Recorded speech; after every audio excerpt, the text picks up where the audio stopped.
Hello बच्चों, online class में आपका स्वागत है।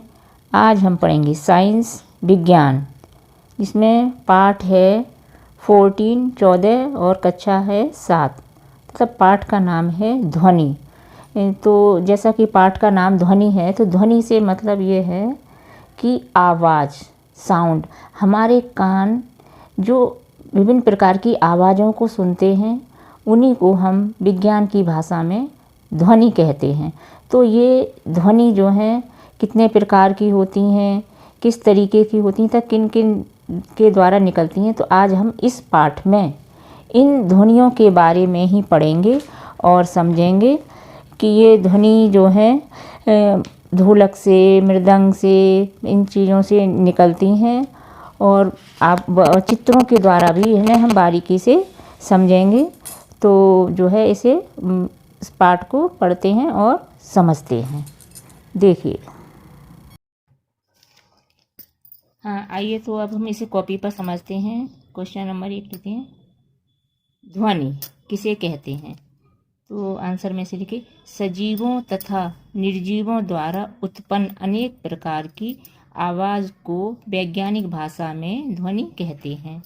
जैसे इनके उदाहरण लेते हैं, चिड़ियों का चहचहाना, वाहनों के हॉर्न की आवाज़, बादलों का गरजना, घड़ी की टिक टिक, कुत्ते का भौंकना आदि। ये सभी इसकी ध्वनि के ही उदाहरण हैं। अब दूसरा है, वाद्य यंत्रों से ध्वनि उत्पन्न की 4 विधियां हैं। पहला है आघात द्वारा, जैसे ढोलक में और मृदंग में इनको हम हाथ से आघात देते हैं, मारते हैं, तब इनमें आवाज़ आती है। दूसरा है रगड़ने से, तो तबला है तो इसको हम जो है रगड़ से इसमें आवाज़ आती है।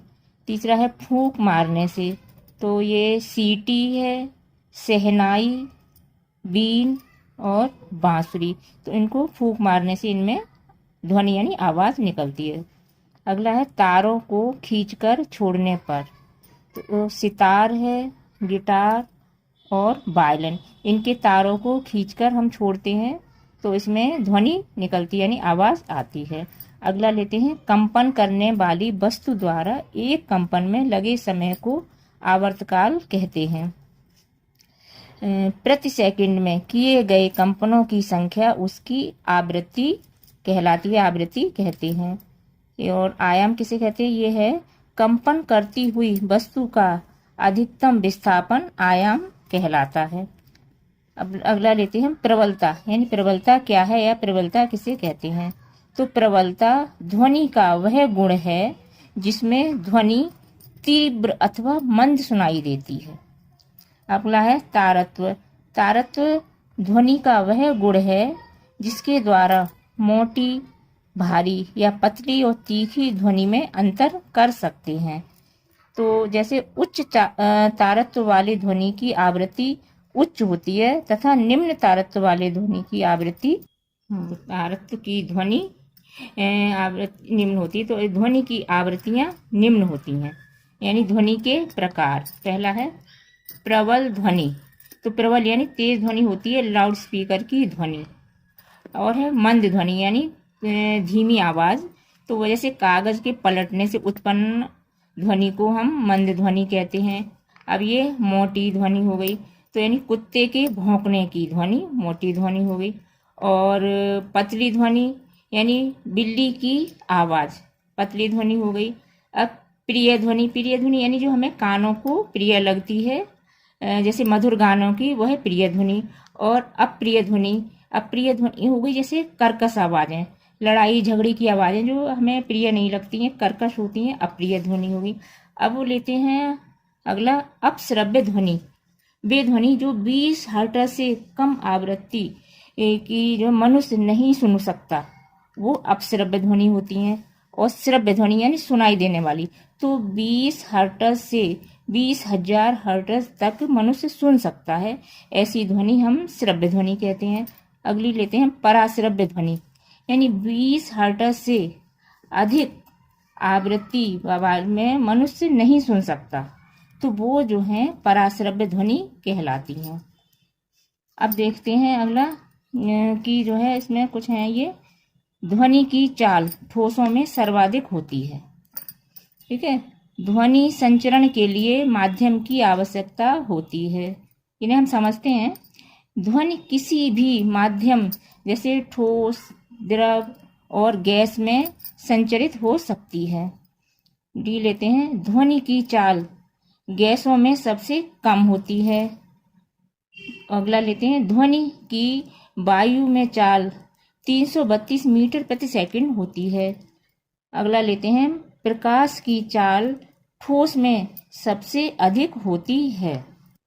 हाँ, देखिए अब हम इसमें सही विकल्प करते हैं कॉपी से अभ्यासकार में। तो पहला का है, निम्नलिखित में किस ध्वनि का तारतम्य अधिकतम है? तो इसमें सा पर चिन्ह लगाइए, मेघ गर्जन। खा लीजिए, एसआई पद्धति में आवृत्ति का मात्रक है, तो इसमें बात सही है हर्ट्ज। गा लीजिए, 20 हर्ट्ज आवृत्ति से कम आवृत्ति की उत्पन्न ध्वनि कहलाती है क्या? तो इसमें सा सही है अपश्रव्य। अब घा लीजिए, ढोलक में ध्वनि उत्पन्न होती है किसके द्वारा? दा सही है इसमें आघात से। अब अड़ा लीजिए, ध्वनि की चाल सबसे अधिक होती है, तो इसमें किसमें? ठोस में। इसमें आ लीजिए। अब ये हमें सही मिलान करना, जोड़े बनाना। तो पहला का है सुस्वर ध्वनि, इससे मिलाइए, इसमें दा से हारमोनियम ढोलक से उत्पन्न ध्वनि। खा देखिए, श्रव्य ध्वनि, खा को मिलाइए आप सा से, मनुष्य द्वारा सुनी जा सकने वाली ध्वनि। गा देखिए, अपश्रव्य ध्वनि, तो ये जो है आप इसको मिलाइए, गा को बा से, भूकंप से उत्पन्न ध्वनि। घा लीजिए, बांसुरी से ध्वनि। घा को मिलाइए आ से, फूंक मारकर उत्पन्न करते हैं। अब ये सही गलत के निशान लीजिए। पहला का है, ध्वनि का वेग प्रकाश के वेग से अधिक होता है, तो ये सत्य है। अगला है, उच्च आवृत्ति वाली ध्वनि का तारतम्य अधिक होता है, तो ये भी सही है। गा लगाइए, गा में 1 हर्ट्ज का अर्थ 1 कंपन प्रति सेकंड है, तो ये भी सही है। घा लीजिए, बीड़ा में कर्कश ध्वनि उत्पन्न होती है, ये गलत है, उसमें मधुर होती है। अड़ा में लगे, ध्वनि संचरण के लिए माध्यम आवश्यक नहीं, तो ये भी बात गलत है, इसमें भी क्रॉस का चिन्ह लगाइए। आगे जो नंबर 4 लीजिए, रिक्त स्थानों की पूर्ति कीजिए। पहला का है, कंपन करती हुई वस्तु का अधिकतम विस्थापन खाली स्थान में आयाम कहलाता है। खा, ध्वनि संचरण के लिए माध्यम की, खाली स्थान माध्यम लिख लीजिए, की आवश्यकता होती है। गा, कंपन करने वाली वस्तु द्वारा एक कंपन में लगे समय को उसका खाली स्थान में लिखिए आवर्तकाल कहते हैं। कहा लीजिए, ध्वनि की चाल खाली स्थान में गैस में न्यूनतम होती है। तब तक के लिए इस करिए क्वेश्चन आंसर याद, और मिलते हैं अगले पार्ट में।